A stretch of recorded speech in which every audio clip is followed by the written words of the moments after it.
labor for 60 hours a week, and in August, Napoleon announces that they will now work on Sunday afternoons as well, though technically voluntarily.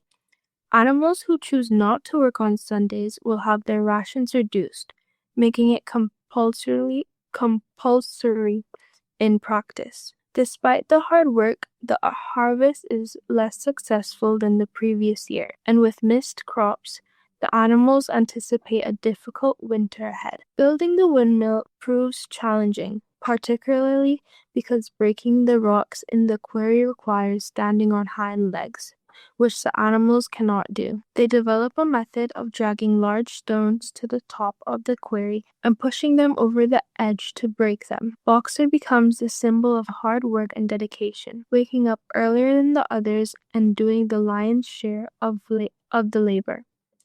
Though Clover worries for Boxer's health, he ignores her warnings and continues to push himself beyond his limits. Yeah, thank you, Haley. Boxer, sad boxer. Work hours are increasing, the work days increasing, yet it seems less is being produced by more work. Very interesting. All right, Vashti, you want to finish it off here? Certainly, sir. Chapter 6, Summary. As the summer progresses, the animals realize that they need supplies that cannot be produced on the farm, such as oil, nails, and dog biscuits. Napoleon announces that Animal Farm will begin trading with neighboring farms for these goods. The animals are uneasy as they remember that trade with humans was forbidden by Old Major. However, Squealer reassures them, convincing the animals that they must have misunderstood the commandments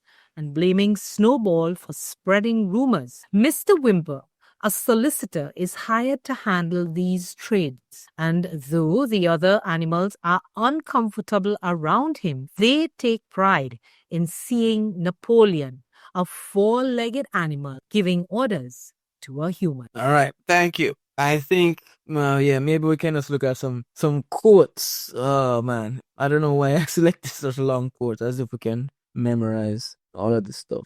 All that year, the animals worked like slaves, but they were happy in their work.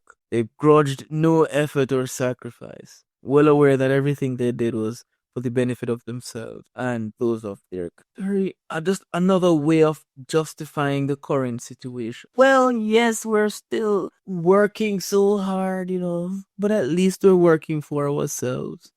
Sounds like it makes sense. But they're working under the pigs. I think things are a little bit easier with Mr. Jones. It was absolutely necessary, he said, that the pigs, who were the brains of the farm, should have a quiet place to work. And this wasn't in the summary, but the pigs moved into the farmhouse. What do we think of that move that the pigs made? The pigs decided, we need to move into the farmhouse so we can work quietly because we're the ones doing the brain work. So they move into the farmhouse.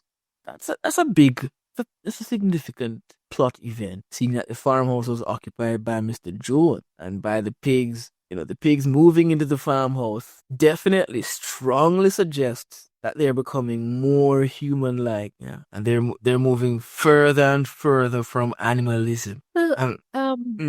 Sorry, I apologize. It was a little ironic too in the former quote that they made mention of watching. The summary where they made mention of watching Napoleon, this four-legged animal. You didn't need to mention that, but it was like a second forwarding that this four-legged animal will become a two-legged animal soon enough. Yeah.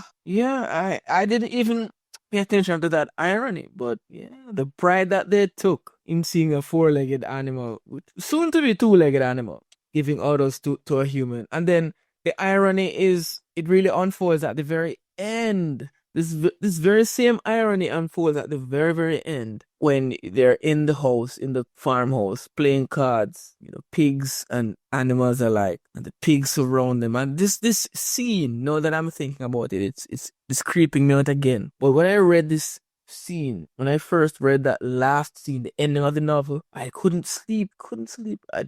I found it so eerie, just being one of those animals looking in through the windows of the farmhouse and realizing that you can't even tell which face belongs to which species anymore. So the fact that they're taking so much pride in Napoleon giving a human orders. What are they going to think when they can't even differentiate between the humans and the animals anymore at the end? So yeah, this kind of slightly foreshadows that Napoleon is becoming human in a sense. I wonder, we're not at the end yet, but I hope someone here can alleviate my question about this. At the very end, where it says, fine, where it says, okay, let's choose. So this is the actual. Here, that last paragraph, even though we're not at the end yet, do we think that this is a literal transformation by the pigs in that they actually became human? Or is the brainwashing so far gone that the animals are just unable to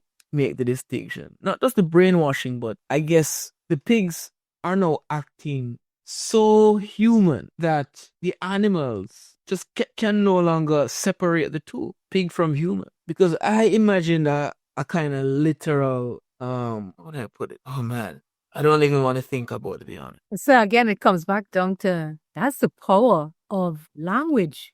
They have been able to morph from animal to man because of the importance of how the rhetoric was put against them, and they understood how important it was. Notice them; they were manipulating everything. Mhm. So if you're manipulating everything, you're effectively causing change. This case here, the animals who have believed everything Squealer that came out of Squealer's quote unquote snout or mouth.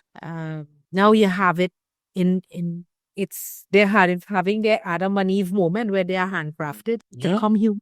I found this scene so unsettling. It reminds me again of a scene in Orwell's other novel, 1984, where there was this one person just torturing our protagonist in that novel. Torturing the man. And like he was holding up, I guess he was holding up, let's say 2 fingers, for instance. Might not be that. How many fingers do you see? And the man kept saying 2. I see 2. And he beat him and he asked him, how many fingers? To the point where he actually started seeing 3 when there were 2. It wasn't that he was just saying 3 for it to stop. He actually, like, his mind rewired and reworked to accept a new reality that wasn't so. And, I don't know, Orwell is skilled at this whole brainwashing kind of writing. But I think the animals are so brainwashed, that even in a literal physical sense, they can no longer differentiate pigs from humans. Not just psychologically, but I think it becomes literal at the end, where they look at a human and look at a pig and they don't know the difference anymore. They can't tell, right? Because a lot of the brainwashing that happens throughout the novel, it's not like just vague ideas. It's very specific things that the animals should be able to remember. And the memories are rewritten. They're actually rewriting memories. So the power of language is